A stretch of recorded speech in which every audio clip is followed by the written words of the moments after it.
very, very powerful. Very emotional, yet comforting. Melancholy. Well, if you must know, it's my arrangement of Bear Down.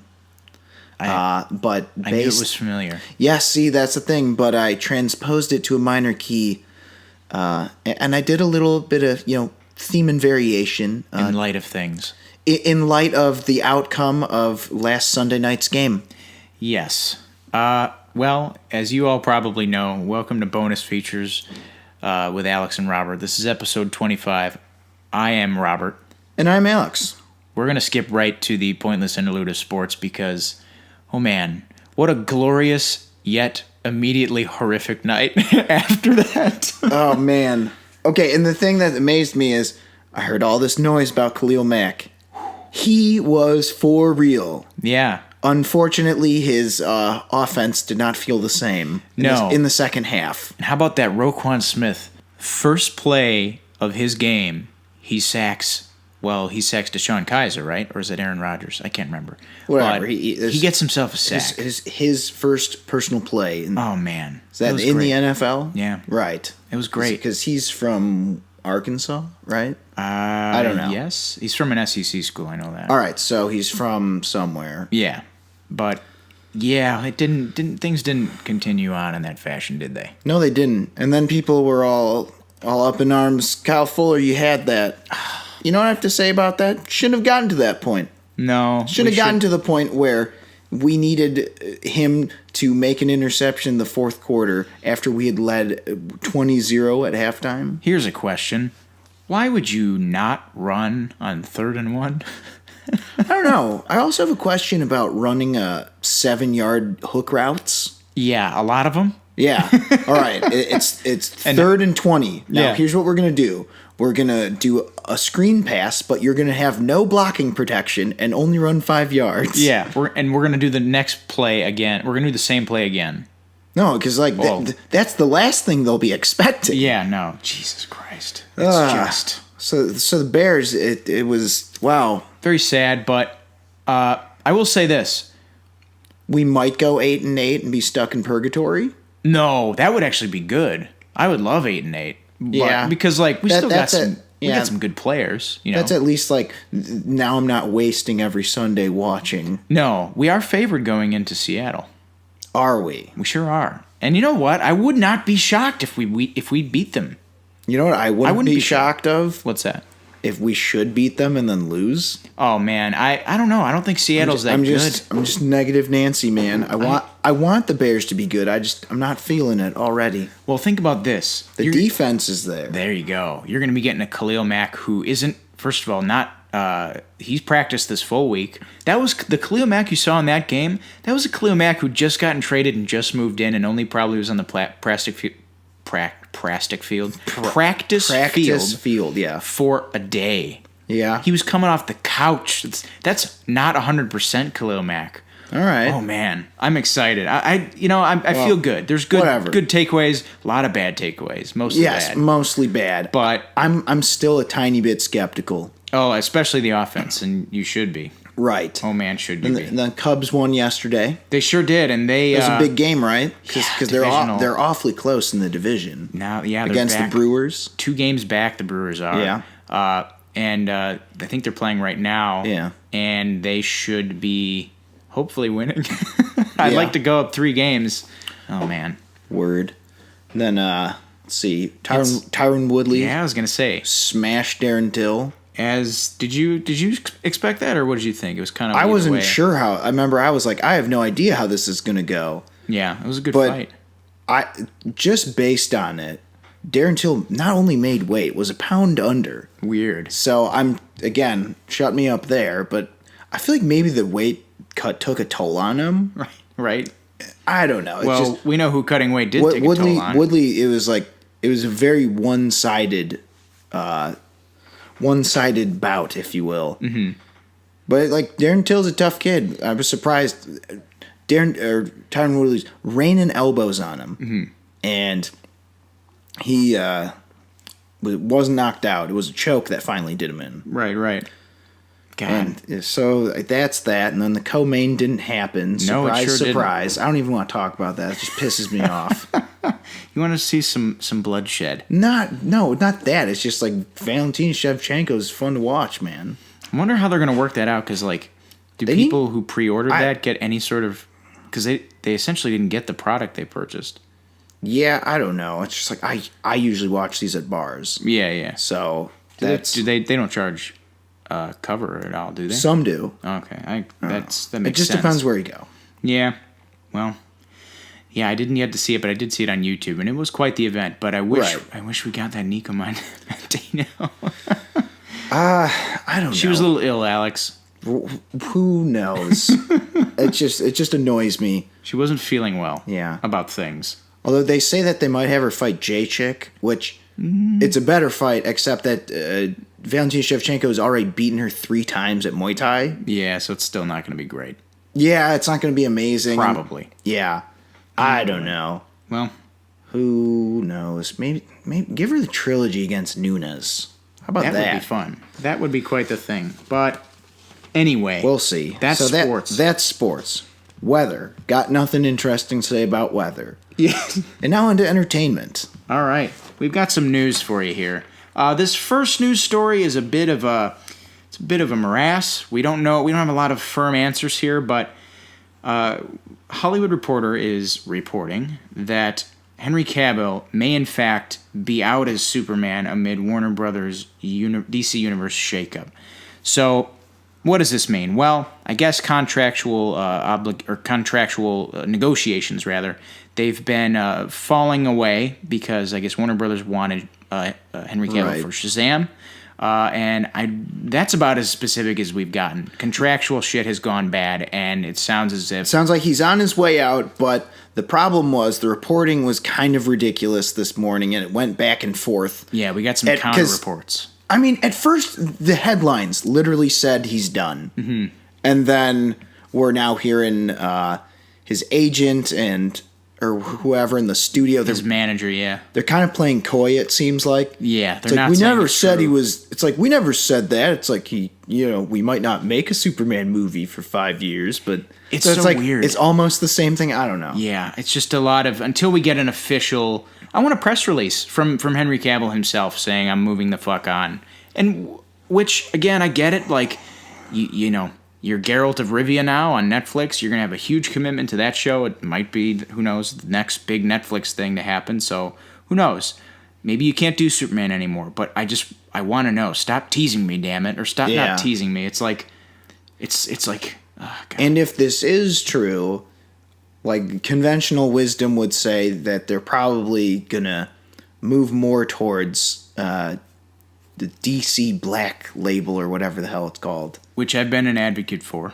Right, and I partially agree. If they're good. Yeah, see, that's well, no, my major issue, I told you before, it's like if you have the ability to make all the characters connected, why shouldn't you? Mm-hmm. And of course, Marvel really has been the only shared cinematic universe right, that has figured that out. Yeah. But we'll have to wait and see.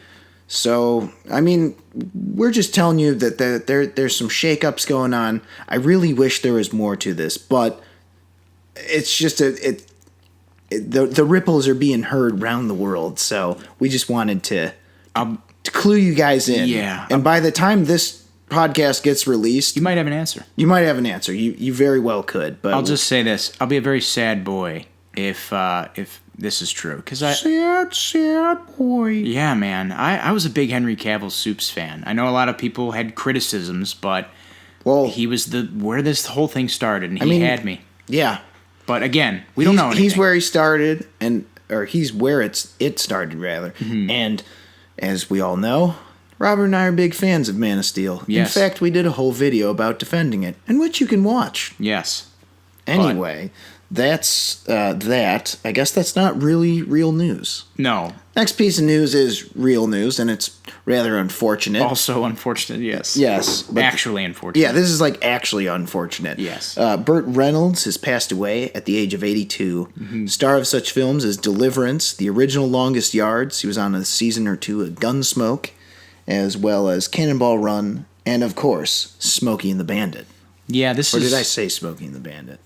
Well, doesn't matter. There are 2 Smokey and the Bandit, so yes. So, whatever. Yes, there's several Smokey and the Bandit films. You and I were researching this beforehand, and we were just looking through the filmography and just work that this guy's put through since like the 50s, Yeah, the 60s. I had no idea. This guy's been a workhorse, and it's a career that I have sorely not relished in enough. Like, I've seen Deliverance, and I've seen bits and pieces of Smokey and the Bandit. You gotta see Smokey and the Bandit. It's classic. I know. And I haven't seen Boogie Nights yet, but like, just from everything, I mean, the dude commands the screen. He's Burt Reynolds. He's the Stash, man. Not only that, he inspired one of the greatest parodies of all time. What's that? Gary Ferguson. Oh my God! Funny of course. name. Oh God. So again, Burt Reynolds will be missed. He sure will. His charisma will be missed. And Yeah. I guess on the pragmatic way of looking at this, it is unfortunate, and of course we will all miss him. But there is something that's sort of happened in what's it called? Hollywood. In Hollywood, just surrounding this, and that is that he did not film his scenes for what's called Once Upon a Time in Hollywood. Yeah, Once Upon a Time in Hollywood. He did not film his scenes yet. Yeah, so that might. And I couldn't will end up imagine the being- task of replacing him. No, and that's either, I'd imagine, putting money on it. Either he's going to be recast or that part will be written out. I would hope it'd be written out. Yeah, I mean, who else could play that role? What was the role again? It was for George Spahn. He was the guy who like owned the. He was like a really really old guy who leased out the like compound. He owned the land that like Charlie Manson built his compound on, which was like an old Wild West. Yeah, set. that might be hard to. I don't know. That's just a. I mean, obviously it's tragic that he's gone, but that's a shitty spot to be in too. So yeah, that's big shoes to fill. yeah, it's big shoes to fill. I would hope they'd write it out, or I don't know, Figure just, something out. just do what feels right and would honor Burt memory, Reynolds. yeah. So that's unfortunate. I'm a big fan of Smokey and the Bandit, and Deliverance is an awesome movie. Yes, that one I have seen. I would say that's probably my favorite movie of his. Yeah, it's real good. Real solid thriller. Got some good banjo in it, too. Yes. Gotta love that bluegrass. Always. Anyway, so that's unfortunate. Rest in peace, Burt Reynolds. All right, so moving on. We've got some better news. We got a trailer that we got to talk about here. This is... Is it good news? I don't know. well... I feel like... Well, but that's the nature of the game. Go on. Yes. Well, with this director. Anyway. The Beach Bum. This is Harmony Korine's follow-up to Spring Breakers, which was it come out 2011? 13? Correction, it was 2012. James Franco, Selena Gomez. Selena Gomez, what's her name? The girl from High School Ashley Musical. Tisdale, is that her name? I thought it was, what's her name? I don't know. Okay, wait. I know who you're talking about. Blanking out on the name. Her name is... Oh my God. Her name is... It's It's like a really obvious one. Vanessa Hudgens. God. Jesus. Okay. Okay, Yes. yeah. Vanessa Hudgens, Selena Gomez, and a couple other people. Yeah, this is the follow-up to that. Matthew McConaughey's in it. Isla Fisher's in it. Snoop Dogg, Zac Efron, the Jimmy Buffett. What do you think of this trailer? This is exactly like Spring Breakers, because that's a movie where I don't know how to rate it. On, you know how I've got my two scales. Mm-hmm.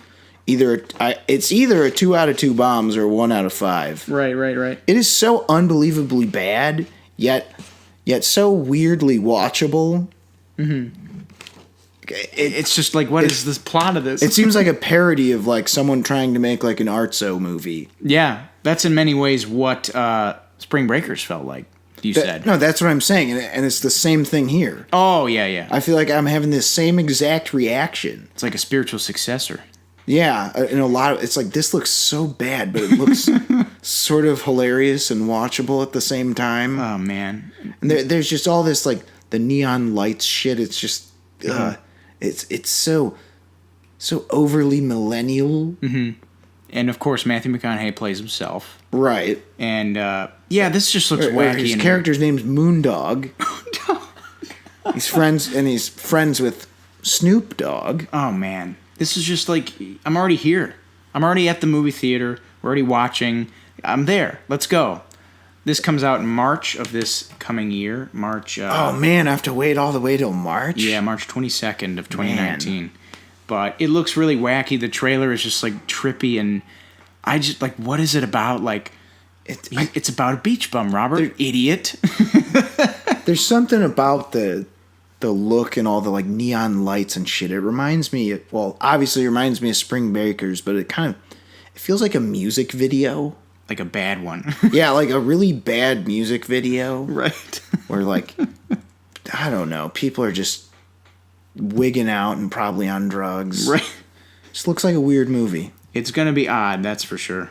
Like, it looks like it'll have no plot again. It's just like, it is what it says it is. It's beach bums. It's people sitting around, like, smoking blunts and, like, hanging out at weird house parties. Now I remember what I was going to say. You know the weird party scene in The Nice Guys? Mm-hmm. When they go to that house and it's like in the hills. The like hills and it's just the weirdest party on earth. Oh yeah. It kind of feels like that is the whole movie. Just like a really bizarre party. Well, all we got for a log line is, quote, a rebellious stoner named Moondog lives life by his own rules. Yeah. That's it. Okay, so again, take that for what you will, and then watch the trailer. Right, yeah. So those of you playing at home, let us know what you think about beach bums. Are you going to see it? Are you not going to see it? Why? Why? I'm sure there are a lot of reasons. And I mean, why for both? Yes, there will be a lot of reasons for both answers. All right, so moving right along, filming has begun. I don't know. I'm no good at the grammar thing. Both. We'll say both. Filming has started. Yes. Commenced. Has commenced on Hobbs Shaw, which obviously, of course, is the Fast and Furious spin-off, starring The Rock and Jason Statham, and also starring Vanessa Kirby and Idris Elba. Oh, yeah. I completely forgot about how good this cast is. You know what's weird is we mentioned the Vanessa Kirby and Idris Elba casting a bit ago, before we saw Mission Impossible Fallout. I remember we said, like, if Vanessa Kirby's good in Mission Impossible Fallout, then we'll definitely really be looking forward to Hobbs and Shaw. And lo and behold, what happened? Right. Vanessa Kirby was fucking great in Fallout. And sorely underused. Yeah. So maybe this will give us even more White Widow, if you will, because she's playing Jason Statham's sister, right? So I'd imagine she'd have a larger part in this. Yes, that'd be my guess, because she billed third, fourth? Third. Okay, yeah. Idris Elba's the villain. It sounds like we reported on that eventually, right? Or not eventually, a long time ago. I mean, David Leitch is the guy that's of the Chad Stahelski David Leitch duo. He's really the only one that's gone on and proliferated to doing other things. He did Atomic Blonde, Deadpool 2, this. Well, Chad Stahelski's just sticking with John Wick. Nothing wrong with that. Nothing wrong with that at all. And nothing wrong with what David Leitch is doing either. I think all the movies he's made since John Wick 1 have been, at the very least, pretty good. Yeah, that's what I was going to say. Those two dudes are top-notch when it comes to stunts. Yeah, man, and I think this will be more of the same. Yeah, and they're surrounding themselves with the right storytellers, so you got stories and stunts. Chris Morgan. Yeah. He's writing the screenplay. He's written, like, pretty much like the last four, I think. He's written all the Fast and Furious movies that count. Yes. He wrote Fate of the Furious, Furious 7, Furious 6, 5, pretty much all of them. All right. Since Tokyo Drift. Can you guys tell the difference between 4 through 8? I like all of them, but I can't. Sometimes I can't. I mean, it's like the Bourne movies, but worse. Yeah. It's just like, there's a scene where, like, a car drives through a building into another building. It's like, that's like all of them, duh. Like, there's a scene where they're like fighting in this tunnel. That's all of them. There's a submarine. How much more specific do I have to get? No, it's the one where Vin Diesel, like, he has that cool speech about, like, why family's important. It's like, dude. Oh, man. Now I know it. Of course. Now we're just splitting hairs. Yeah, that's all of them.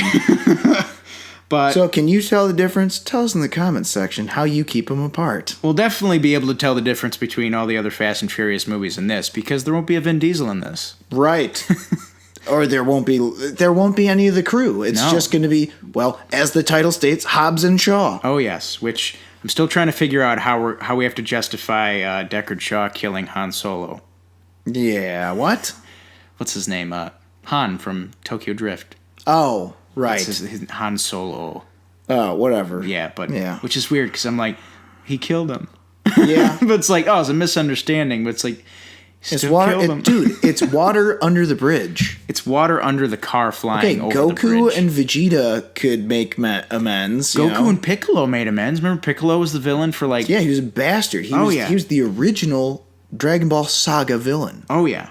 Or was it was him, right? I mean, and he's the deepest back I can remember. Yeah, you know what? I'm sure with like the 800 movies that have added lore, it's like, no, actually, it's Broly's like brother who was fucking genetically engineered with Frieza. It's like, how the fuck am I supposed to know this? I can barely keep track of all the boos that there are.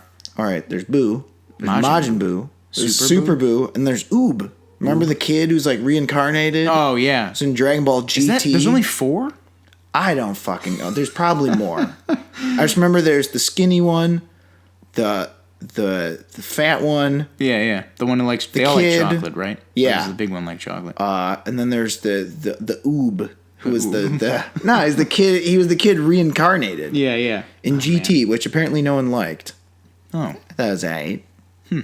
Yeah, I don't remember it that well, but Yeah, it was not very well remembered. well, there are a lot of boos, and there are a lot of Fast and Furious movies. Yeah, they're about as hard to keep track of. Right. Anyway, moving right along. Take us away. We have our first look at Matt Smith as Charlie Manson in Mary Harron's upcoming film, Charlie Says. This is a thriller, we'll call it, dramatic thriller. Basically, it's just about a graduate student who starts visiting 3 female followers of Charles Manson during the late 60s, early 70s, and starts aiding them, realizing that the shit that they're doing is a little bit more than just psychedelic stuff. So this is interesting because this will be the second movie to come out, or at least one of 2 movies to come out within relative proximity of each other that are pretty much the same subject matter. Interestingly, though, the guy who's cast as Charles Manson, he's one of the Doctor Who guys, right? He's Matt one of the Smith. doctors. Yeah, weirdly, yeah. Which weird, neither of us are fans of at all. No, but what did we see? I have no problem with them as actors, anyone in Doctor Who. I'm just saying, Especially after the show. clip. The show is not for us. Yeah. However, that clip was that was a trip. That was creepy. Yeah, there's a couple of clips of this online, and I just saw one, and I was like, all right, you've convinced me that this is going to be an interesting watch. He's just like, it feels like he's almost taken a militarized approach to people who are on acid. Yeah. It's kind of scary how disciplined he has them. It's very weird, man. Yeah. And it's interesting how deep media is digging into the Charles Manson saga as of late. Yeah, I think it's just one of those things. I was thinking about how it's weird because other times like this, like Deep Impact and Armageddon came out within similar proximity. Yeah, like Dante's Peak and Volcano were like Dante's the same Peak, year. Volcano, and to a lesser degree because it was a few years apart. Double Jeopardy and Fugitive. Right. And Hercules and Hercules. Oh, Jesus, yeah. Olympus or Paul Blart Mall Cop and Observe and Report. what was the other one? It was like Olympus Has Fallen and White House Down. Yes, Olympus Has Fallen, White House Down came out within the same amount of time. I just thought it was weird that would happen with real life subject matter. Yeah, and it's again, we mentioned it's going to appear in Quentin Tarantino's Once Upon a Time in Hollywood. Charles Manson, we also mentioned, he got cast in, he's going to be a big part of the second season of Mindhunter on Netflix. Really? Yeah, so it's like we're going full force with Manson exposure. Maybe do you think it has anything to do with his death recently? Probably. I mean, I couldn't imagine anyone clinging to those life rights. Yeah. Possibly. I couldn't imagine anyone like arguing for his like on behalf. Like my client does not want another movie made about him. It's like, you hear that? He's dead. Say all the shitty things you want about him. Right. Go fire sale. Yeah, fire sale. Yeah. But I don't know. This should be interesting. Mary Harron, did we mention she's the director of one of the greatest movies ever made? Yeah, you know what? We need to give that credit here. I mean, you said that, but for those of you playing at home, Mary Harron, who is directing this, Charlie Says, she's the director of American Psycho. Yes. So if anyone knows about how to direct people who are going bonkers. She does. She sure does. What a great movie. Yeah, this movie... It's also the same screenwriter as American Psycho. Guinevere Turner. Right. So, yeah, to say this movie looks unsettling would be an understatement. Quite so. Especially after that clip. Yes. But I'd be lying if I said I wasn't intrigued. It sure does look interesting. But anyway, moving on. Would you like to take the next story, or would you like me to? I will. Go ahead. Okay, so the next story we've got is a trailer for a documentary about a prolific filmmaker. And infamous filmmaker. Yes. Uwe Boll. It's a it's a documentary called Fuck You All, the Uwe Boll Story. Not making that up. That's the real title. Greatest title ever. So Uwe Boll has made a number of movies. I mean, he's made Alone in the Dark.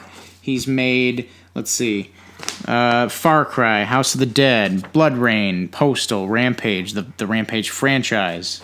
Not to be confused with the recent Rampage movie starring Dwayne "The Rock" Johnson. Yeah. He's made a lot of, you might have noticed, a lot of those movies are not very good or not well received. Not well received, antisocial messages, and just like really poorly made. Yeah, not great looking. But that not guy, acted well. That guy stands by his shit. He is unapologetic.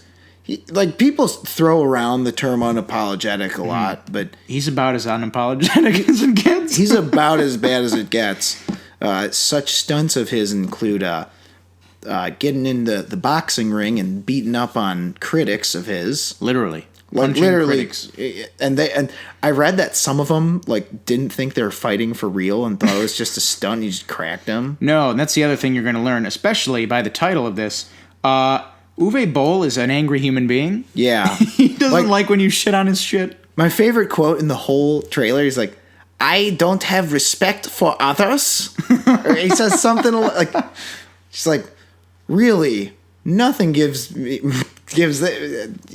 really, that I wouldn't get that impression from you or your work. Really. The guy really is a character. You know what this is? This is anti "Won't You Be My Neighbor." Yeah, basically. I mean, it's literally, the title says it all. "Won't you be my neighbor?" And then in the other corner is "Fuck you all." It's just like they show him yelling at people about shit. But you know what's weird too?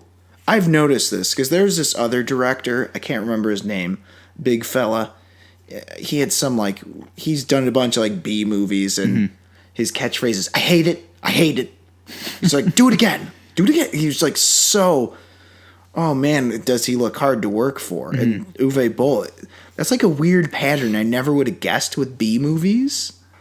Oh yeah. I guess it makes sense because some of that could come from a place where they're they don't care what others think, but they think their work is important. Yeah, I get that. Or they think what they're doing is great. I definitely get that impression from the man. Yeah, but I'm saying that's a weird pattern I've noticed from B movie directors, is that they seem to be extra, sensitive, extra sensitive and angry and just hard to work with. Maybe it does. Do you think it has anything to do with the less amount of funds they have to work with, or the circumstances of just no one might see this movie, Well, I think it's that. I think you're right too, because we don't have a permit to shoot here. Hurry. You only got one take or whatever. Or just the existential thing where it's trying to deal with I know I'm making schlock, but I can't let myself think that, or stuff like that.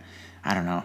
It's just weird. It sounds like Uwe Boll's mission is just output. He said it's not important what others think about you. It's just to do it as long as you can. It's he's retired now, but he was doing a lot.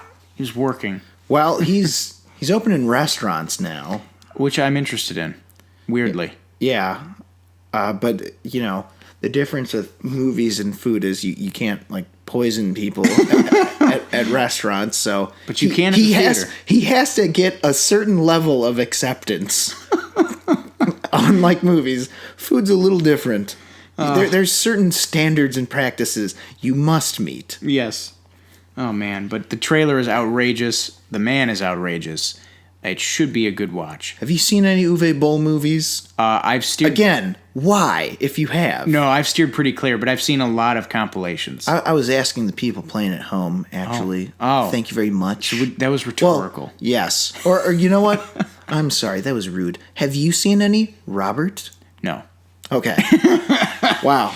Nope. And, okay, so Have you? I've seen a bunch. Really? You've seen the Rampage ones, right? I've seen all the Rampage ones. I've seen... Are they that bad? They're just so bad, but like I'm amazed that anyone would have the gall and the nerve to make something that bad. Really?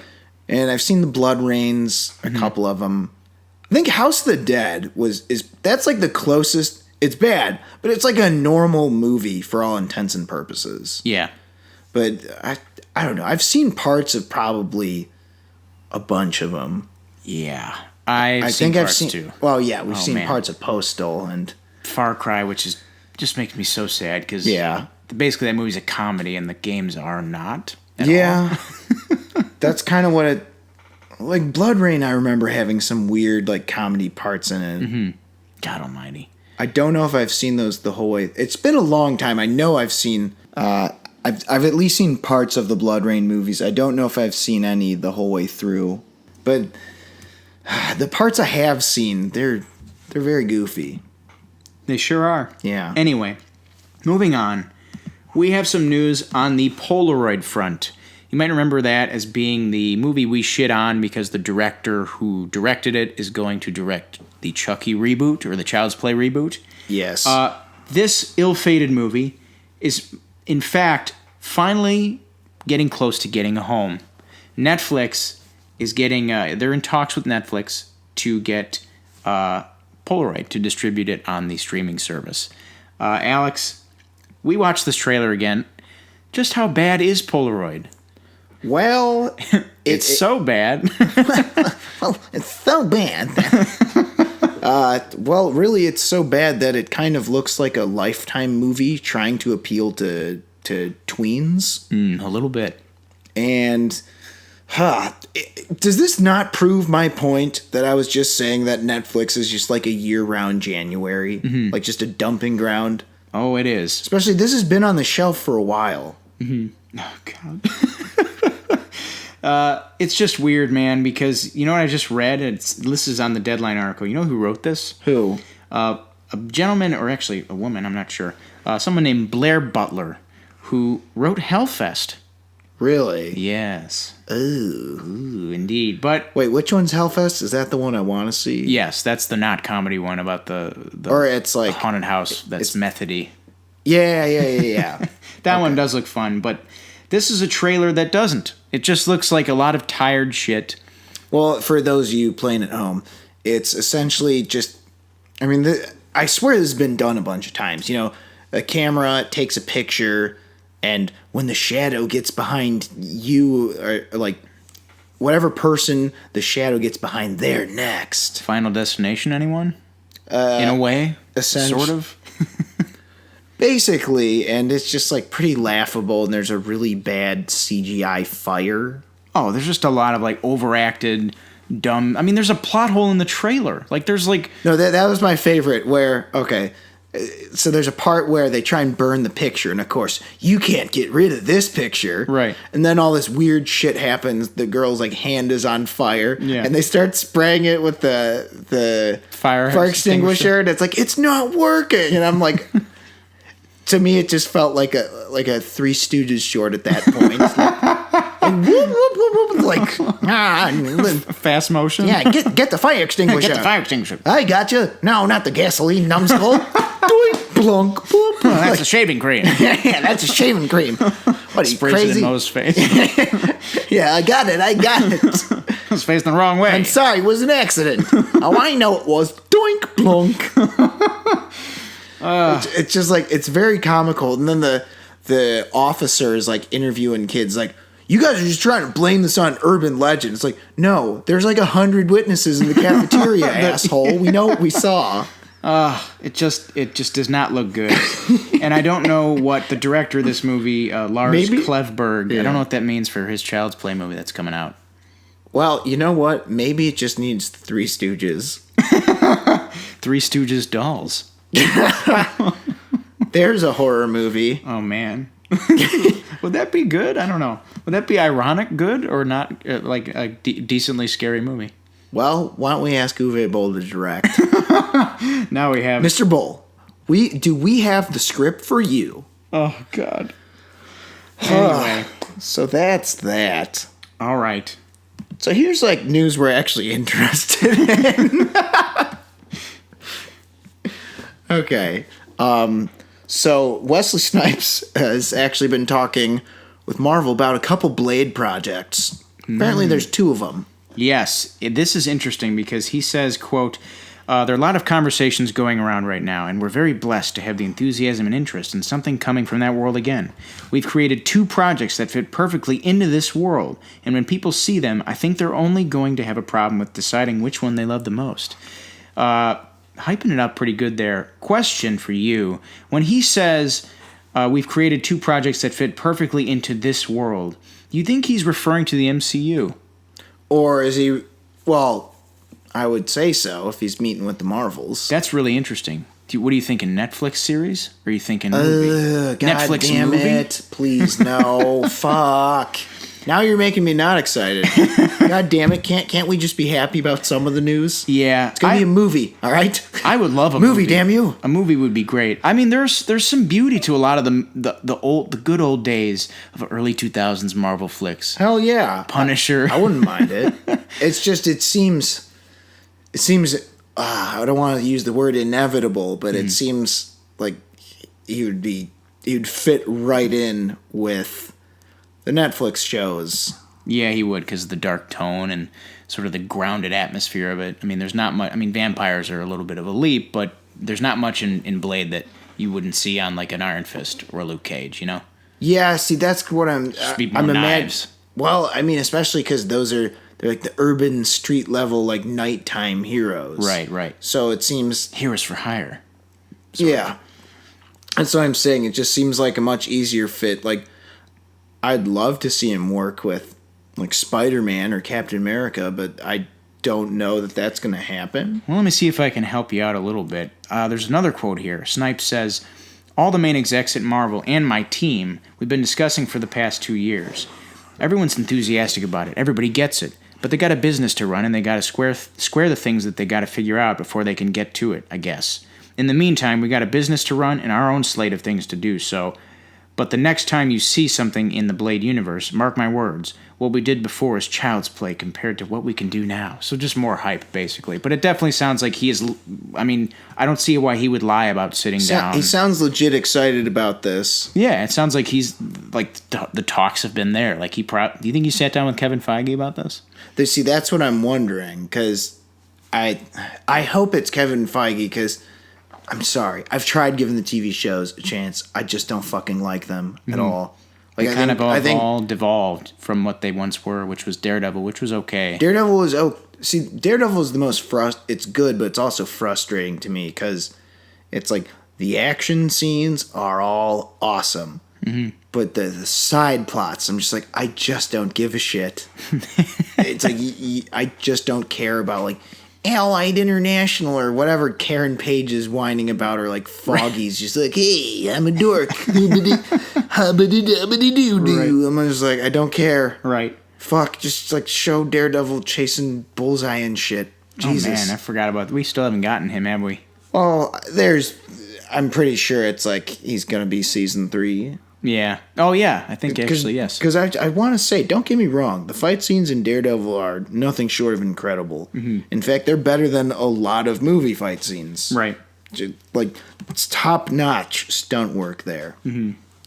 It's just, if it was, the episodes were, fuck it, if they're just like half an hour, but you can't do that with serialized. No, especially not on Netflix.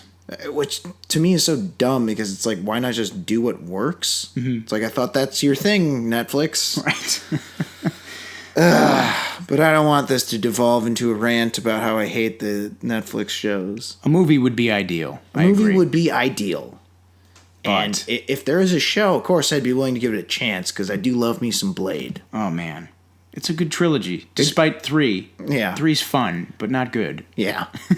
But 1 and 2 are Yeah, good. it's just more Blade would be great. Oh, yeah. But anyway, that is that. Moving on, we have a news story that is very much a breath of relief for me. The Academy has basically reneged on their Academy Award for Outstanding Achievement in Popular Film Award. So a little bit of a refresher on this.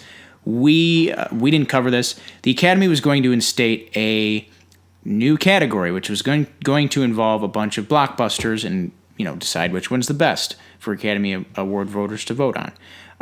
This got a lot of backlash, rightfully, and they have since walked it back and postponed it, they said. To put it into kind of layman's terms, it's basically like winning Best Picture with an asterisk next to it. Yeah. It's like, and the award goes to, like, Avengers. It's like, remember, though, this is the Philistine version of, Best Picture. It's not the real version. Right. I have been oh, man. Well, I have hated this from Hello. This just sucks. Because, like, what the fuck are you saying? Like, you're saying a movie like Mission Impossible Fallout shouldn't be nominated for Best Picture? Like, in terms of, like, what it's doing? You're like, you know what it reminds me of, like, Mad Max Fury Road. Because remember when that was nominated for Best Picture? Yeah. Or, like, The Dark Knight, when that wasn't nominated for Best Picture and the Academy shook up their system. That's what I'm saying. I feel like they've been trying to course correct in one way or another ever since Dark Knight. Yeah, in a way, yeah. And, like, if The Dark Knight were to come out in whenever the fuck this is supposed to actually be reinstated, like 2020, I think. Whatever, yeah. Would that be nominated for Best Outstanding Achievement in Popular Film? If so, it could fuck go, you. Yeah, exactly. It's like there's the art movies, and then there's the entertainment. It's like, well, some are kind of an East meets West. Some are both. And I think Nolan... Don't bullshit me and tell me that Gladiator's just a drama. Right. That is as much an action movie as it is a drama. There's so many. Look at all the Best Picture winners from the fucking 60s or like from the 50s, like Ben-Hur and like... well, like still, like Gone with the Wind and like these huge fucking movies. It's like, would those be qualified as like popular film? Like, what the fuck does that mean, popular? Like, you're telling me that what won Best Picture last year? Moonlight? Or was that 2 years ago? I don't remember. Well, I didn't watch, dude. I haven't watched the Oscars in like forever. Oh, yeah.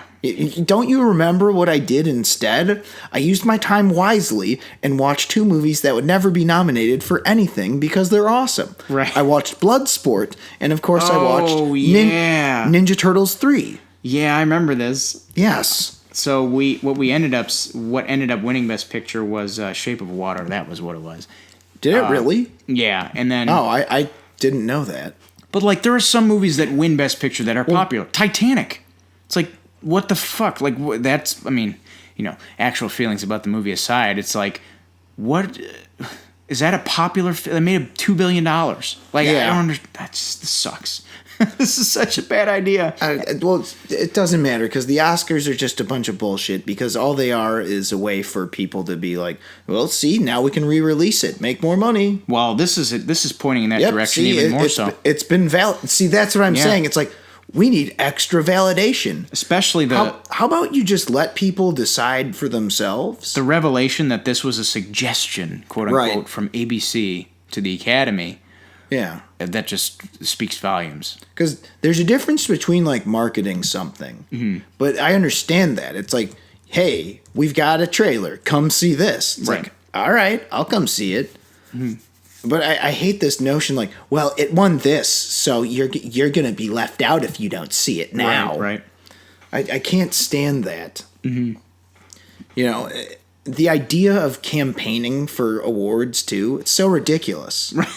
Like, I remember Michael Fassbender was outspoken about, like, he kind of hated it. Yeah. But it's like, I guess my problem with the whole campaigning, it's like, what? Is it that important that you win this award? Yeah. No, I get that. It's become a political tool now instead of being just a badge of honor or an award, God forbid. Yeah, heaven forbid, right? Right. It's like, I don't know. You're turning this into, like, I mean, turning this into the MTV Movie Awards, and you know what? No one needs that shit. Hey, you know what? I actually like the MTV Movie Awards better than the Oscars. Yeah, you're a big fan of the Best Kiss category? Or the, No, Best Fight, bro. Hey, at least they're giving like some credit to stunt people. I'll give you that. And well, of course, I'm pretty sure they just give it to the actors. Yeah, But I mean, as we said, Jack Gill, famous outspoken stunt director coordinator, might have a bone to pick with that award. But well, hey, as we said, good on the SAG Awards for actually having a best performance by a stunt ensemble. Hell award. yeah! So I'm fine with that. Like, if you're looking to represent underrepresented groups in the film industry, stunt coordinators, there isn't a category for them. Right, but I mean, the way people campaign for things that already are successful, it gets a little ridiculous. Yeah. It's like, no, we need to make sure everyone knows how insecure we are. It's weird, like people said a lot of this shit was like, well, how is Black Panther going to be nominated for Best Picture then? It's like, does it need to? Yeah. Does it need to be fucking nominated for you to like it? No. It's like The Dark Knight wasn't nominated for Best Picture, and it's one of the best movies ever fucking made. Exactly. And Surf Ninjas wasn't nominated for Best Picture. Right. And you know what? It's one of the best movies ever made. And you know what? Everybody knows it. Exactly. That's what I mean. With Surf Ninjas. What's that guy's name? Dean Israel? Is that director? Which guy? The director of Surf Ninjas. Oh, God, I don't know. I'll look it up. Just look it up. Anyway, whatever that guy's name is, I think it's Dean Israel. Neil Israel. He knows. When people walk up to him on the street, they nod. He nods back. He's like, yeah, I know. They know. They don't have to say it. I know. It's about the implication. He's like, and then he just mouths, Guanzu. But, yeah, this was a bad idea. Okay, but and fuck. Surf Ninjas aside, just want an excuse to bring it up. Like, Dark Knight's a perfect example. Like, who gives a shit? Yeah. I mean, you don't need it. You don't need the Academy's approval. It helps. See, that's the thing is, I feel like at that time, maybe, it was like, I understood why people are a little peeved. Mm-hmm. But at this point, we know that people like superhero movies. Yeah. And, we know that Dark Knight is, for the most part, as a general consensus, seen as more of a, higher form of storytelling than other superhero movies. And other movies, fuck. Well, that too, but what I meant is... Oh, yeah. People can decipher what movies are and what their purpose is, I guess. Yeah, and they shouldn't be relying on outside sources like the Academy Awards or Rotten Tomatoes or, these things that call themselves official. Rotten Tomatoes is kind of one of the worst because there's just... I mean, I've told you this. There's certain brands that just seem to get a pass. Yeah. From critics. Right. And then on top of that, the aggregator sucks because... Or fuck, even critics, dude. Form your own opinion.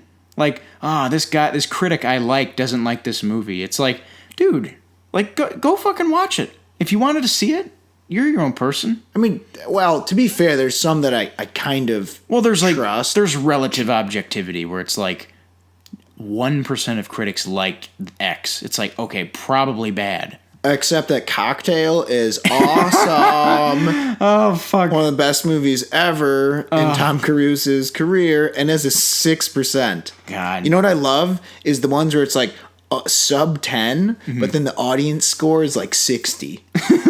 Like Boondock Saints or some shit. Does that have a really bad critic score? I think it has I don't know if it has a 10, but it's really low. Okay. But fans go nuts for it, man. Right, but then, of course, the other problem with the aggregators, it was okay. Rotten. Yeah, no, it was okay. Fresh. And that's the system's problem. Yeah. That's why I'm more of an IMDb guy and Metacritic. Don't just be a slave to one thing. Accrue data. Make comparisons. Right, and also, IMDb, you can read the reviews from people. Right. They're all there. Right. I don't know, it's just I don't like... What I hate about Rotten Tomatoes is it claims to do something it's really not. It's like, see, stats, numbers. But your stats and numbers are all fucked up. Yeah. But so, yeah, the Oscar thing has been, pretty... thankfully, it has been postponed. Yes, and rightfully so. And I'm pretty sure it's going to go away. Oh, man, I hope it does. This whole postponement thing, I hope that's just a euphemism for fuck, this was a stupid idea. Yes. So that's that. All right. So is that it for news? Anything else happen in news? That's it for the news, at least from my end. Yeah, no, we went through all of them. Let's see. Is Andrew WK on tour? I think so, isn't he? No, yeah, he's going to be at Riot Fest. All right, so that's other news. Andrew WK will be at Riot Fest. Neat.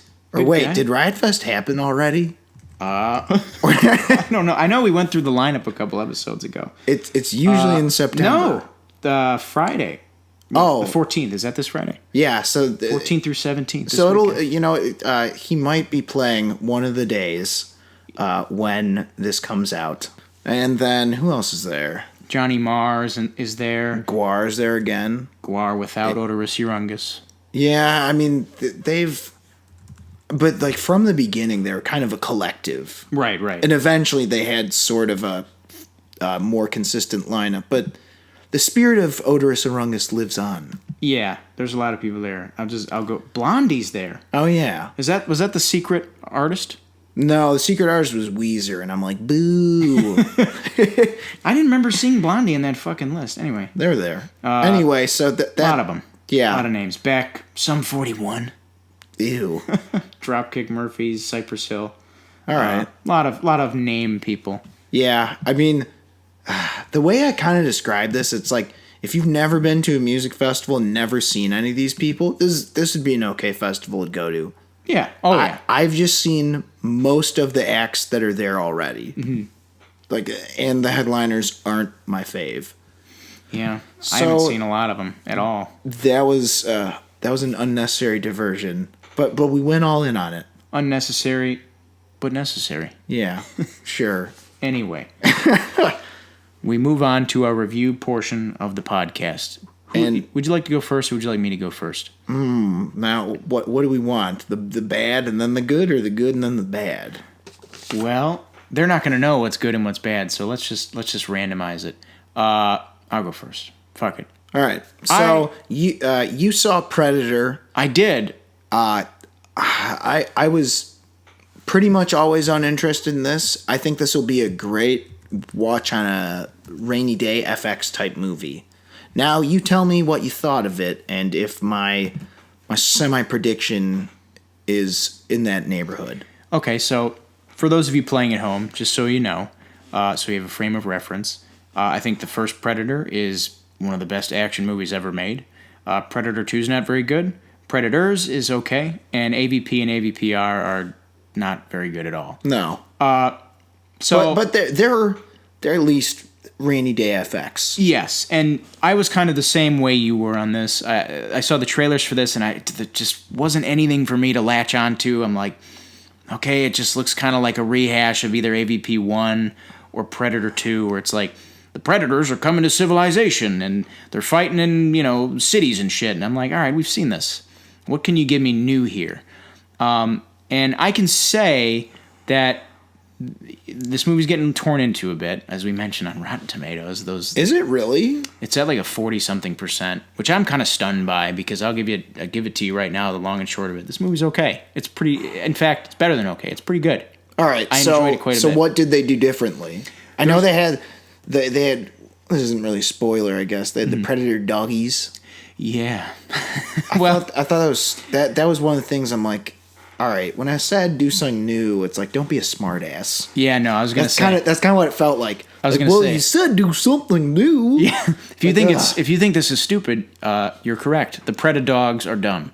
Thankfully, they're not the focus of the movie, and they only come in about halfway through. Thank God. All right. But what they do differently is, there's a lot of comedy in this, and that I think will be either the selling point or the breaking point for a lot of people. Okay. This is a very funny movie in that. But did they have anything that beat Arnie's good lines? Stick around. You were one ugly motherfucker. That's great stuff. There's references to a lot of the shit from the first Predator, which, again, depending on who you are, it's like that might bother you, or it might be, heaven for you. Oh, it's kind of like, did you see the first one? Yeah, I guess, but a lot of some of it's forced, some of it isn't. Yeah. There's really only like 3 lines where it's like, that was from Predator 1. Yeah, I can go either way on like self-referential stuff. Yeah. really, I think what I liked about this is that it was an interesting take on the Predator franchise. And by that I mean it was a bit fresh.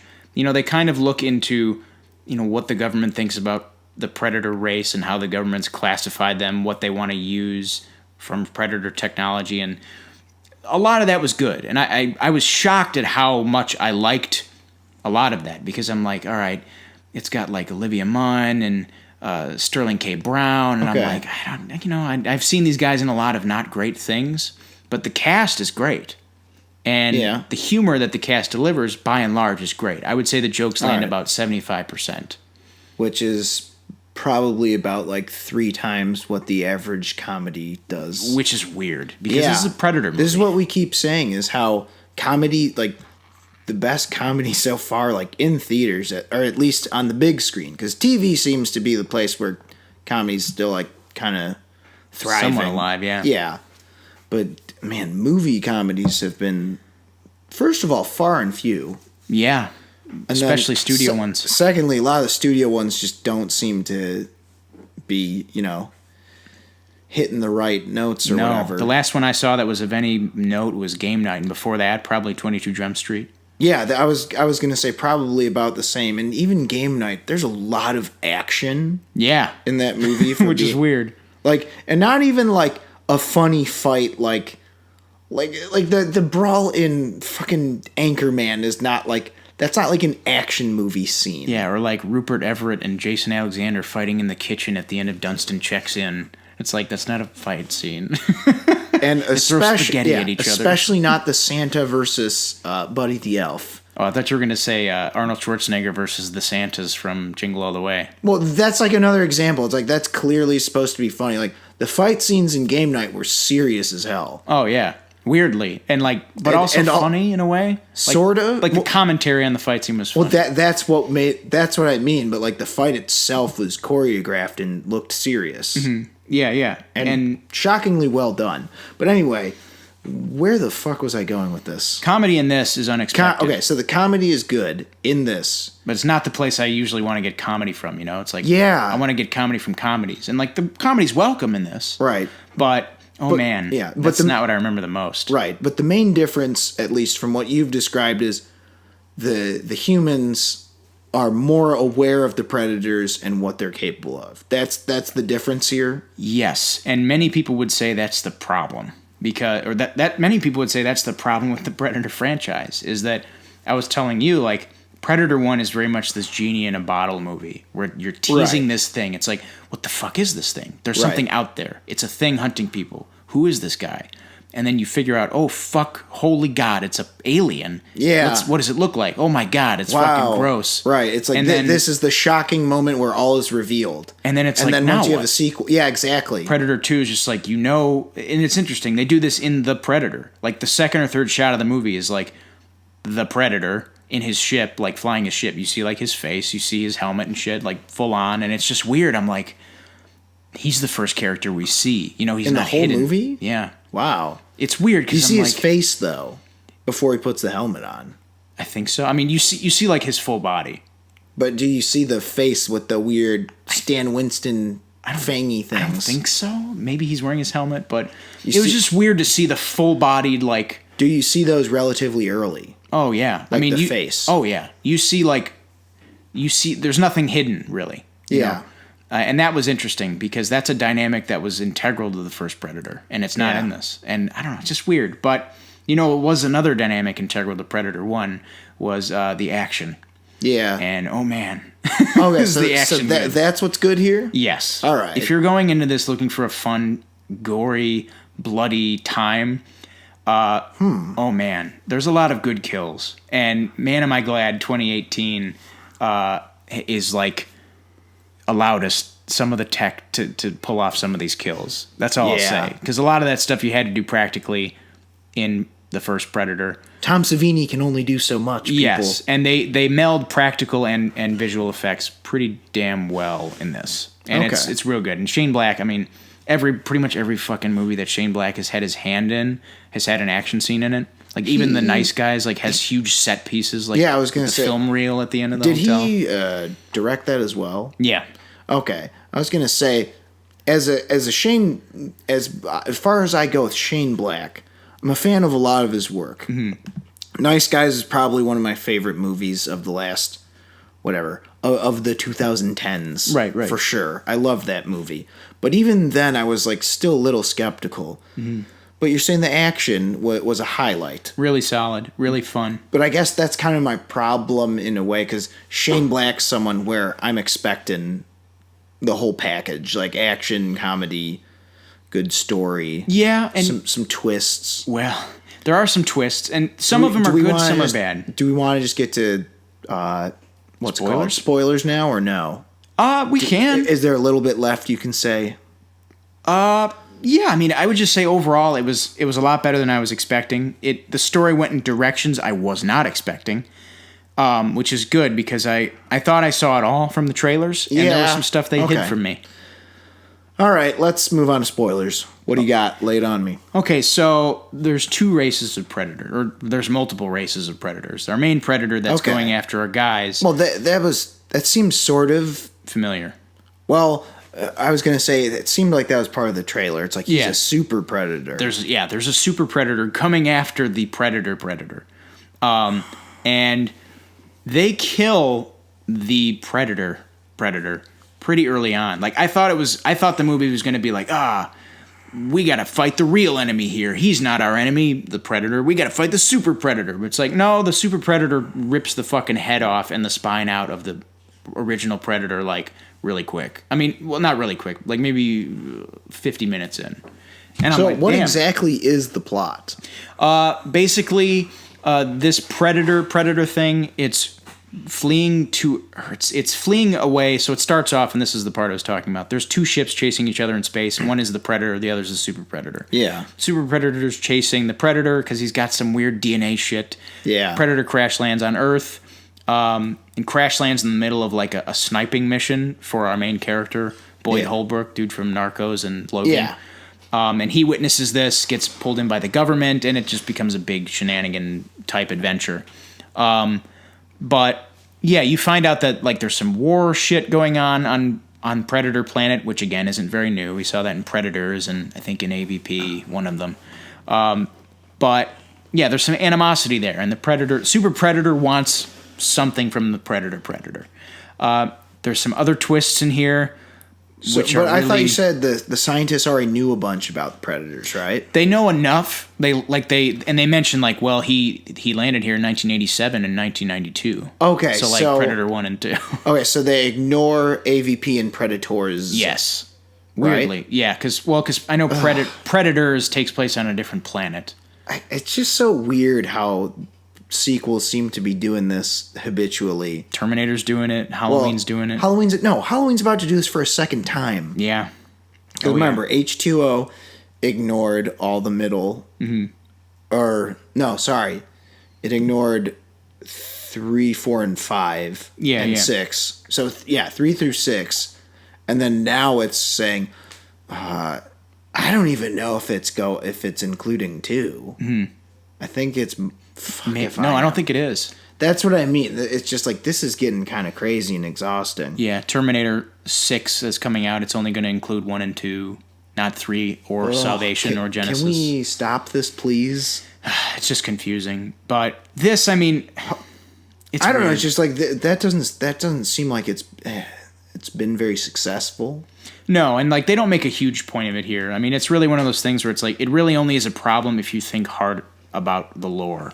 And it's like, well, where does AVP and AVP Requiem fit in? And the movie's like, those didn't happen. And it's like, I don't really mind if those didn't happen. Yeah, I was gonna say like, predators from each other don't really seem like they're that connected. Yeah, like even 2 is like Arnie's not in it, and yeah, none of the characters really are. It's got Gary Busey in it, right? But yeah, they do some stuff in this. There's some other twists and turns. They try and explain why the predators are hunting humans. Yeah. And so why is that?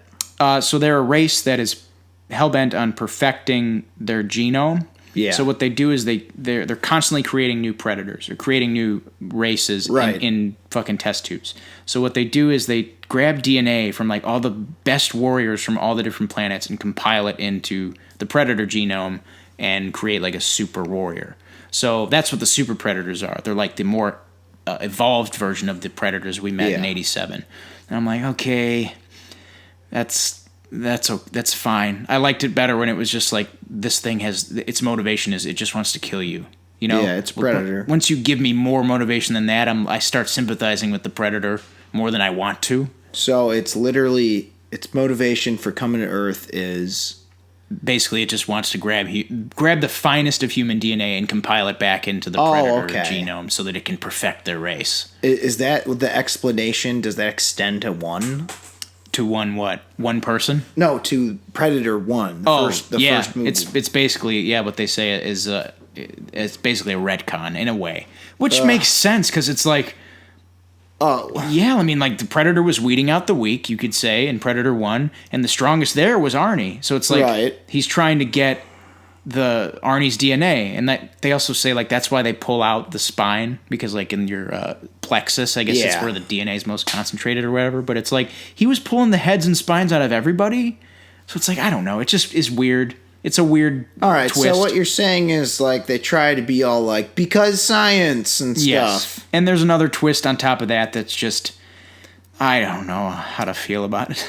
It's weird you mention that because like now I'm saying this as someone who liked Halloween 1, the remake, the Rob Zombie. Yeah. What a lot of people hated about it was they're like I don't want to know what happened when he was like in between like the time where he killed Jude Feiners and escaping from the hospital. It's like it's not scarier when you don't explain it and all that. That's like what a lot of the people have complaints with the Joker origin movie coming up for. Yeah, and it's like I don't want to know this. It just kind of like was cool how it was. Right. And in some instances, I'll agree with that. Yeah. And even in the instance of Halloween, I can completely understand that. And am I wrong in saying that there's maybe too much of that here? A little bit. And thankfully, they don't dwell in it too much in most of the movie. Like, the first 2/3 there's none of it. Okay. And you learn all this in the final act. And there's another twist, which is just not great. What is it? Boyd Holbrook's son, played by Jacob Tremblay, he's on the spectrum. So Olivia Munn makes a reference later saying that, like, there are some scientists out there that believe that autism or like people being on the spectrum isn't it's not a deficiency, it's an evolutionary trait. It's like the next step in human evolution. And like you find out later that that's what the predator's going after. He's going after the kid. Yeah, I remember reading about that. I was curious to how that'd play out. Yeah, and I don't know. It's a little silly.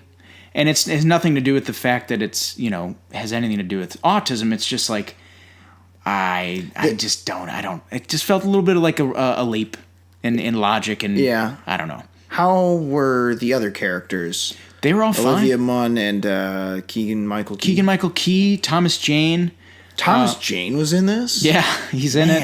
I'm trying to think who else is in it. Alfie Allen's in this. Don't know who that is. You might remember him as the guy who killed John Wick's dog in John Wick 1. Oh, yeah. But everyone else is great in this. Everybody is great in this. Right. I thought Sterling K. Brown was great. He's kind of the villain in this, which is weird, but he's fucking hilarious. And everybody has like one or two bad lines, but other than that, everybody's fine. So what you're saying is, based on the way I do things, I start docking points when you have more than 5 shitty lines. Right. So that's how many people times 2? That's like what? Like 16 bad lines? Maybe 16, yeah. But I don't know. So there's some lines that don't work. There's some plots that kind of seem dumb. But overall, the action's there. Very good. And the comedy, a lot of it is very good. Most of the comedy works. All right, so let's wrap this up. What would you give it? I'd give it a 7. Oh, my God. No, you know what? I'll take it because you didn't add a 0.5. No, and you know what? A lot of people, like I have the good Robert and evil Robert on my shoulder saying like, yeah, that was good. That was a good movie, Robert. Like, wasn't that a good movie? And then evil Robert's like, is good enough? This is Predator, Robert. And on top of all the other movies you've seen this year that were only just good, that were supposed to be really fucking good, does that cut it? Well, I would say my problem has been there's been a lot of movies that sucked that were supposed to be good this year. Yeah, there's been that too. That's what I mean. It's like I would say there's maybe only a handful of movies that I like truly thought were great. There's been 2 for me, and that's shocking considering we're in the 9th month this fucking year. Yeah. Just 2. You're talking perfect scores? Perfect scores, Mission Impossible. Because, like, as long as we're incredibly pleased, we give things perfect. At least that's how I am. Mm-hmm. If I just like love what I saw, that's a perfect score. I have to have minimal problems with it, if any. Yeah, but that's what I mean. Like some people, it's like almost impossible. Mm-hmm. It has to be like only Godfather. And it's like Jesus, Shawshank level. I get that, but yeah, this was fine. It's a fine watch. Yeah, it's just it could have been made way better. I mean, Shane Black, man, he's a great filmmaker. That's what I mean. It seems like a lot of these bigger blockbusters, it doesn't, like, sometimes it feels like it doesn't matter who's on them. It's just going to turn out from mediocre to pretty good. Right. I don't know. Okay, so but overall you said it was okay. Pretty good. So it could be a pretty good rainy day FX film. Oh, for sure. All right. So that's it. 7 out of 10. All right. Moving on to our next review. So I saw Peppermint. Oh. Now, let me tell you a little story. Okay, go ahead. So we sit through the trailers, right? Mm-hmm. And there's some I'm just like, I don't want to fucking see this. Mm-hmm. And then it got to the point where this is the first time I've been bored by trailers in forever. I'm like, Jesus, make it end. I'm not naming names. I'm not naming the movie. I'm not naming names. There's a trailer I keep seeing everywhere. And I just want to say, fuck that movie. I don't want to see it. It looks shitty. I don't care what buzz it has. It looks bad. I hate it. I don't want to. I hate the trailer, and I don't want to see the goddamn movie. What would you give the trailer? It's not important. I will give it no platform. Oh fuck! I'm just tired. No rating. No rating. I've seen it before every movie, basically. And yeah, it's just getting on my nerves. I know what you're talking about, and I agree. It's been in front of every fucking thing. You know what? We're not giving it a platform by naming it. No. Anyway, so that's the trailers are done. Okay. And I'm like, it hits me as I'm about to watch this because I'm like kind of expecting like either a cool action movie or like a fun, shitty but fun or hilarious action movie. Because I you know what? I think I'm gonna rate this out of the out of two bomb scale. Oh, okay. So as I'm sitting there, I'm like, oh shit, isn't this an XTX movie? Then sure enough, you know, they show all the weird logos, and I'm like, oh no. The movie starts, and then we go. And again, it's kind of one of the bigger crimes, as you said. It's almost worse to just be kind of mediocre bad than to just really, really, you know, reach out on a limb and be like atrociously out of control bad. Okay, well that's unfortunate. So I'll start off by giving it some props and what it did well. Okay, what's that? So the movie, of course, is a revenge flick about Jennifer Garner's family's gunned down, but everyone's corrupt. The DA and everyone lets the guys who did it go because they're part of a large, scary drug cartel. And the one thing I will say this did well is the action scenes. The action scenes were actually pretty good, and Jennifer Garner looks convincing. You know, really, I was seeing shades of Sydney Bristol. Really, back in the good old days from Alias, man. It brought me back. I was like, you know what? I kind of wish she never stopped doing action. Nice. Yeah. So the action scenes were well choreographed. The shootouts were interesting, and they used blocking kind of interestingly, and they used blocking via car in one scene. Really? So literal blocking. Yeah. They did that pretty nicely. And the hand-to-hand stuff, there was not a lot of hand-to-hand stuff, but when it was peppered in, it was done well. Okay. Because this was a movie where it's like, they're like, fuck it. We're going to have the action scenes be, well, for lack of a better term, more grounded. So they were well done, and the editing wasn't crazy. That's good. And there's actually a couple really decent wide shots of some of the stunt work, some falls and some jumps and good shit. Okay, nice. You know what was weird is it struck me. I was so frustrated. I'm like, I wish this editor and this cinematographer worked on Mile 22. Oh yeah, because the action just was a little bit more frenzied in that, right? In Mile 22? Yeah. Yeah, it was just I've thought about it, and it was just too frantic. Yeah. And it just like it was hard. It was hardfall, indecipherable, or whatever people are describing. That's a little harsh. Okay, so But- good action. It was more like you could see what was going on. Yeah, It wasn't hard to follow. competent action. Good performance from Jen. Action wise, sure. Okay, yeah. Where'd this movie go wrong? Well, let's see. It felt like giant chunks of the movie were missing. That's one thing I thought was weird. And okay, this isn't a spoiler because it's in the trailer, but so you know how she goes off the grid for 5 years after her family Is killed. Yeah. is killed. Yeah. So they barely gloss over how she gained those skills. Oh. And there's literally almost zero full-on scenes where you see her gaining these skills. Oh. Now, because she's convincing enough, I was willing to kind of let it go. Right. But it's just, I kind of felt like, hey, that would have been nice to see. That's unfortunate. There's there's cliches aplenty. I'd imagine. So there's a dead couple of baddies. Oh, God. Get your game face on, says his captain. Not even joking. This was in the trailer, too. But it was this is what a bad line I was having fun with. What do you want? Justice. Oh, I'm God. like, oh no, you guys kept that after you had the trailer run. You're like, fuck it, we're keeping it in. God. There's one specifically cliche thing. It's the ending. I'll get to that in just a second. Mm-hmm. Also, the scenes didn't really seem to build off one another. Okay, it felt a little disjointed. A little disjointed, but also, as I said, it felt like things were missing. Right. But I would say that they just kind of went from one thing to another, and it kind of felt like there's only 3 or 4 like big parts that like made a difference. Right. Because about the hour-ish mark, if I were to guess, I was starting to get a little bored. I'm like, okay, where is this going? Yeah. What's the next progression? Like, how are we going to make this bigger or better?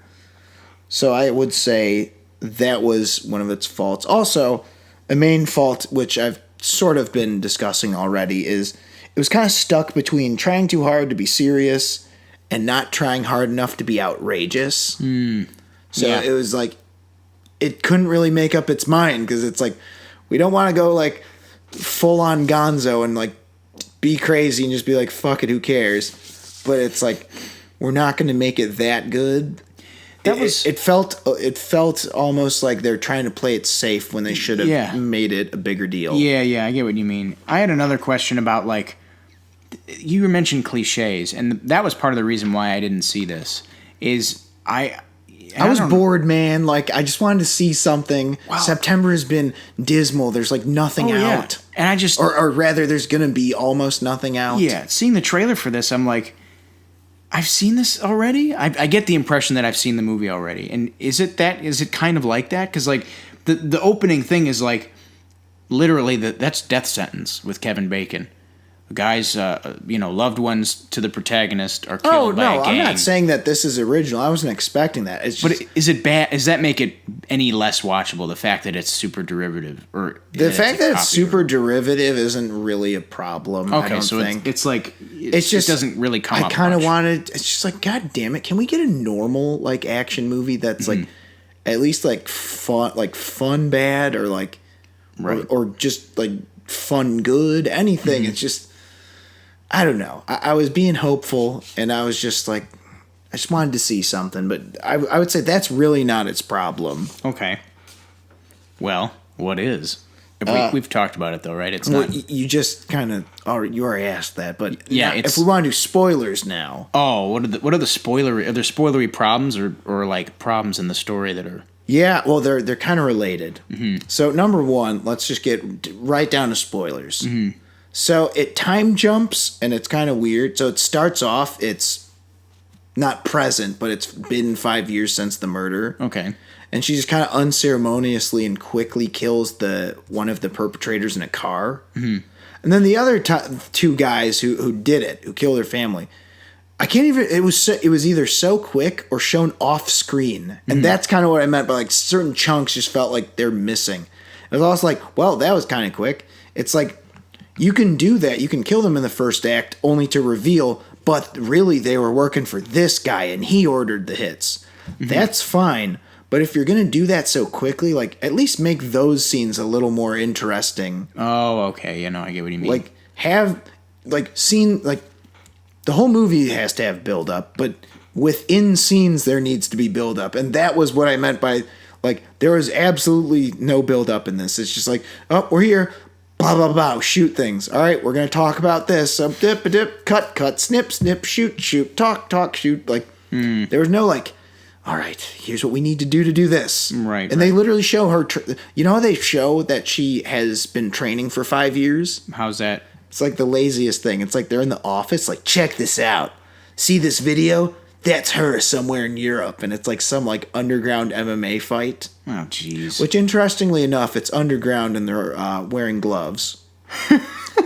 Gotta be careful. Okay. Hey, criminals care about their fighters too. Yeah, man. Safety first. I mean that's a nitpick. I'm just joshing you, but right. It's like you couldn't have shown like a simple like, I know a guy who's got a range or like something, or like I know a place you can get these. They're like, right. She just walks into the gun store. It's like, hey, I'm just gonna steal a bunch of guns off the wall. I get what you mean though. It's just there's not enough attention to detail in crafting this revenge. Exactly. It's just like she's just like goes into the store and it's just, you know, like the jackass guy just like calmly reaches out and just takes shit. Yeah. When he's dressed like the old guy. Yeah.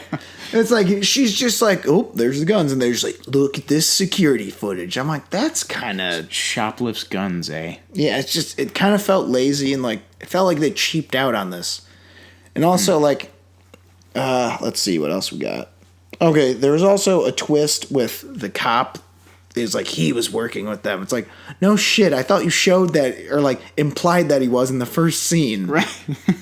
Like this dude, you're like, I thought he was in on it too, because like the way she escapes, quote unquote, is like she's crazy. And she like tries to attack the three guys and jumps over, and it's like, we gotta take her to the mental ward. It's like, that's the worst mental ward there is, and I'm like, what? What the fuck is this, like Central Park and Home Alone 2? Watch it, kid. Yeah, doesn't get much better in here, kid. And she like comes to it, and then like hits the one cop with the oxygen tank and like escapes out the back. And I don't know why she makes like a weird like she makes a weird noise when she does it, and it reminded me so much of fucking Dale Gribble in King of the Hill, like pocket sand. Like there's some good unintentional laughs. I'll give it that, because I was kind of looking for those. Okay, so there's that. But not enough. Not enough. Because and not outrageous enough. Yeah, there's a lot of times where I'm like, if you're going to make a line that dumb, you might as well go all in. Like there's a part where it's shown at the beginning, and like the little time you do spend with the family, that like the daughter is part of the Firefly Scouts or like some bullshit. It's like clearly the Girl Scouts or whoever the hell, like they're like, I don't want to fucking touch this. Right. So the Firefly Scouts, it's like, God, I hope that's fake, because that's a goofy-ass name. Jeez. Okay. Anyway, it's like implied that the neighbor is like a huge bitch. And then she comes back later, like, she's like, Riley? And they started right with the comedic beats, like, Riley? Boom, punches her in the face. And then she ties her up, and then she's like, I'm going to burn your house down with you in it. It's like, please don't. It's like, I'm just kidding. And it's just like, it felt flat. Like, there's something weird about the delivery. Weird. But the start of it was, like, kind of funny, because they're like, yeah, you hate this lady, but you don't want her to kill her. And she, like, kind of threatens her with a gun and stuff. I'm like, what? Well, that was another question I was going to have, is how are the supporting character performances, just the characters in general, anything? Meh. Like all of just a boatload of meh. Yeah. You find this fucking woman, like, says the bad guy. Game face rookie. All right, I'll make the call. And there's like the one girl who's like the FBI, and it's like, here's the one thing I didn't like. Of all the cliches that they did do, there's one they skipped out on. Which one? We're the FBI. We're in charge now. They're way too happy to work with each other. I'm like, what the hell is this? Come on, Come man. on, guys. It's like they Haven't you missed. seen Die Hard? Yeah, it's like, come on, not anymore. Like, this is my jurisdiction. Like, Shame. there's a lot of missed opportunities in that. Let's see. So I went through. The twist was weak. It's like he was working with them the whole time. So you know how I always say, anytime you can set up a hand-to-hand fight for absolutely no reason, just go for it. Reach for the stars. Oh, yeah. Lethal Weapon. Lethal Weapon. They had almost the exact same thing, almost the exact same scenario. They're like under an underpass, like in Skid Row, and there's like tents and shit, and there's all the homeless people around. Because that's where she's hiding out. So there's a part where it's like the main drug dealer's there, because like it's a big sting operation. She's there. It's raining. They're both there. It's like, put up your dukes. They trade like 5 blows, and I'm like, holy shit, is this it? Are they going to do it? And then they just end it. Oh, so another missed opportunity of building. Oh my! It's what. Well, we've talked about this before. I don't know if we've mentioned this on the show. There's a phenomenon, people. It's what I call a Logan and the Ninjas moment. If you've ever seen The Wolverine from, what was it, 2013? Yes, 13 or 14. Doesn't matter. The second Wolverine movie. Yes. There's a part where Logan is in, it's like beautifully shot. He's in this it's a snowy night. There's pagodas in the background. Yeah. All of a sudden ninjas show up. They shoot a bunch of arrows at him. They all have ropes on them. You're like, oh shit.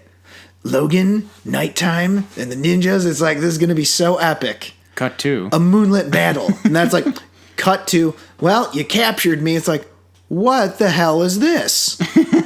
You just put an awesome image in my head of something cool that should have happened, and you're like, no, fuck it. That's exactly what they did. It's like, it was like an awkward, way too short fight scene. It's like a few blows were traded, and then like the cops like swarm the area or whatever. And it's like, yeah, freeze. It's like, fuck. And then they all get surrounded, and then they pull a 10 to midnight. Oh, what's that? You remember? You'll hear from me. So, of course. We won't. Yeah, exactly. So, of course, she just caps him anyway. Oh, jeez. But, and then they pull the classic cliche at the very end with the, well, Riley, you really messed up. Riley's her name. And, like, Captain Old Guy. Let's just call him that. Captain Old Guy's like, I'm all grizzled and old chief-like. But you know what? Pat. I wish I could say it turned out better. I wonder what he did when he patted her. Did he give her the key? Yeah. Yeah, of course. Gave her the key, and that's like, dun, dun, dun, dun. They do that, like, that, you know, that weird, like, motion blur, like, weird lens filtery shit. It's like sort of the fast cut it. Sort of. Yeah, it's like a music video technique. Yeah. There's like a lot of it in Man on Fire. Yeah, like the weird, like, exposure-y, shitty. Like sort of jarry camera on purpose. So that it does one of those shots with an empty handcuff. And you're like, I see what you did. You guys are clever. Neat. Not really. No, not really. So this doesn't sound great. Everything I've heard so far, it's like, a little bit of a disappointment. Yeah, I mean, again, it's just like But good action, really. Right. The overall is the action scenes were slick and coherently shot. Weird. The choreography and the stunt work, it looked good, as I said. But overall, the main problem was that some of the action scenes, which were really well done, were a little too short and sort of anticlimactic. I get that. That's really a word I'd use to describe a lot of parts where if you thought something cooler was going to happen, and that kind of didn't. Sounds like that was the case with the action and with the comedy, or unintentional comedy. Didn't go far enough. Yeah, it didn't dare to be bad enough. So, that's the main problem with the movie. It failed to go big or go home in certain scenes. Oh, damn. It's a shame, though, because there was a lot that was done right. And if this was done by another studio, maybe they could have actually taken a lot of these ideas and made an actually good movie instead of a bad good movie. And this kind of failed to be either.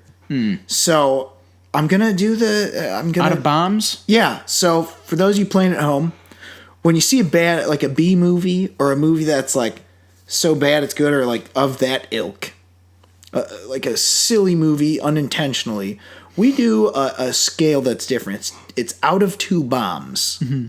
So I'm gonna have to give this. Should I give 1.5 out of 2 bombs? Or, no, I gotta do extremes, right? Yeah, we're doing ahead. out of bombs. I'm gonna have to give this 1 out of 2 bombs. That's not good. And if we're doing regular scoring, I'll give it 2 out of 5. Okay, that's not good. No, it's not good. So that's that. STS still sucks. Yeah, well, And it sucks to suck. Yeah, it sure does, Billy. It sure does. It's 2 episodes in a row. Boom. Damn it. They're 0 for 2.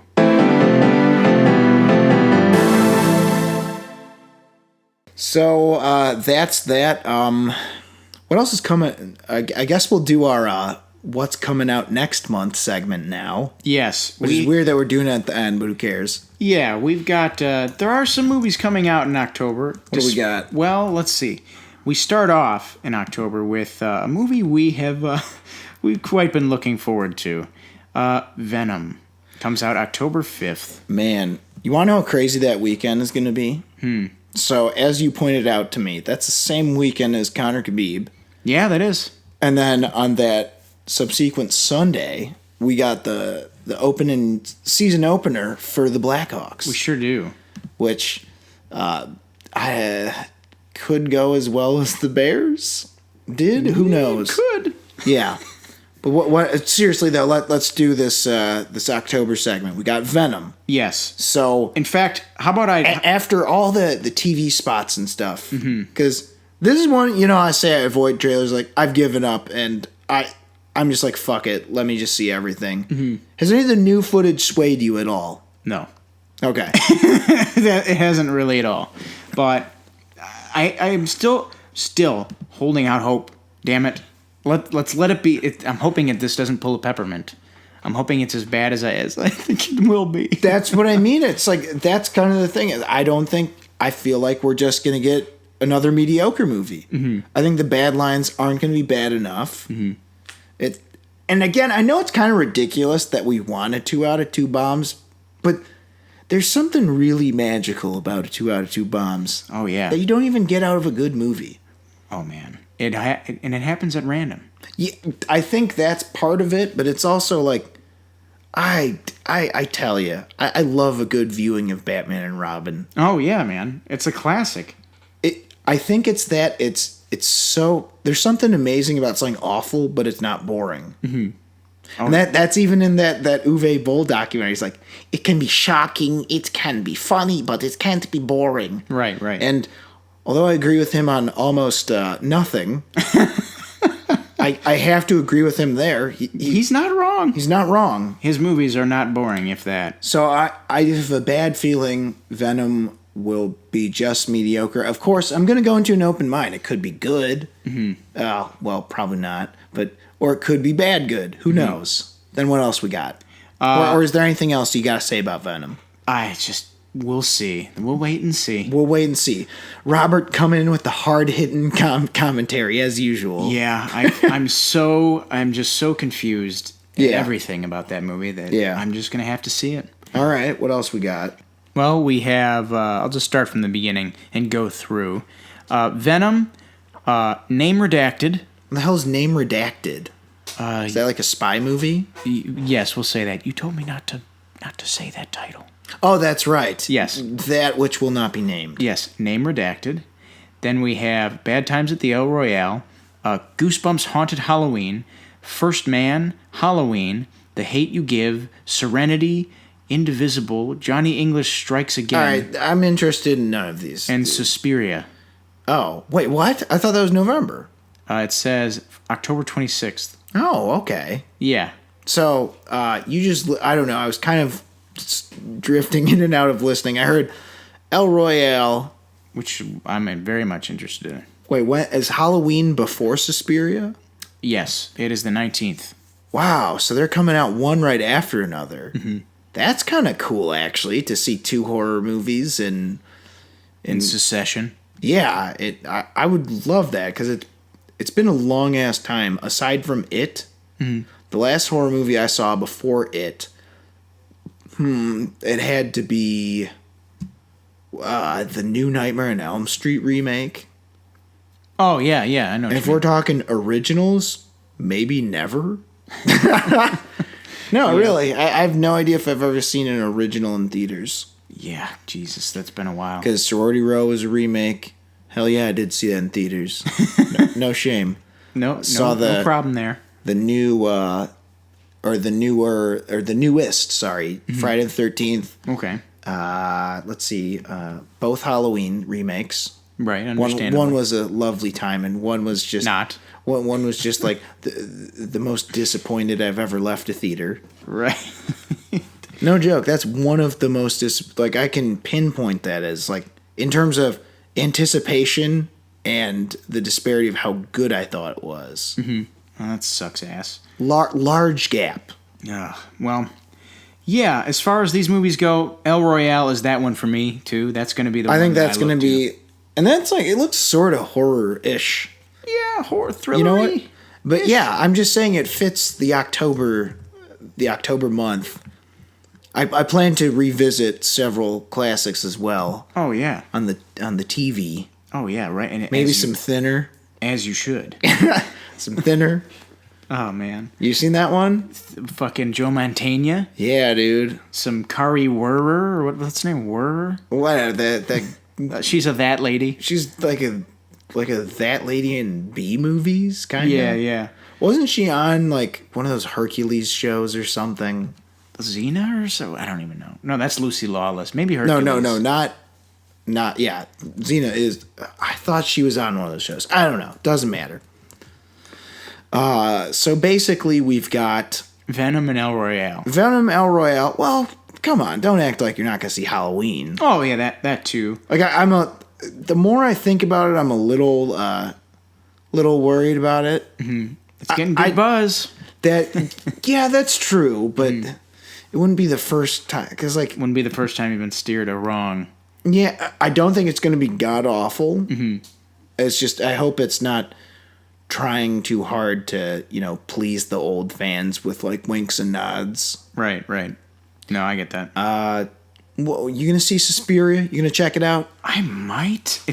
That feels like a movie that it might not like release wide, but if it does, I'll check it out. It definitely looks weird, and it's gonna be long. Yeah, it looks. I gotta say that's like one of the trippier looking movies that is coming out in the next couple months. Mm-hmm. And I don't know that I've seen a movie that wacky. Well, Annihilation has some wackiness for sure. Yes, there's some crazy shit in that. And as we, it was pretty good. Not bad, but no, definitely not better. Bad. Yeah, I thought. But the zaniness and the whimsy, that was all fine. Especially towards the end. Yeah, that part was all awesome. Mm-hmm. And I think that's initially why I liked the movie more right after I left the theaters, because it helps when the last scene is really, really good for you to think, well, the whole movie was great. Right. And then you think about it later and you're like, wait a minute, that didn't make any sense. I didn't like that at all. Well, no, I mean... From fucking Family Guy? Yeah. I wouldn't go that far, but there's definitely things I noticed at second thought. Yeah, so that's basically it for October. The RB October.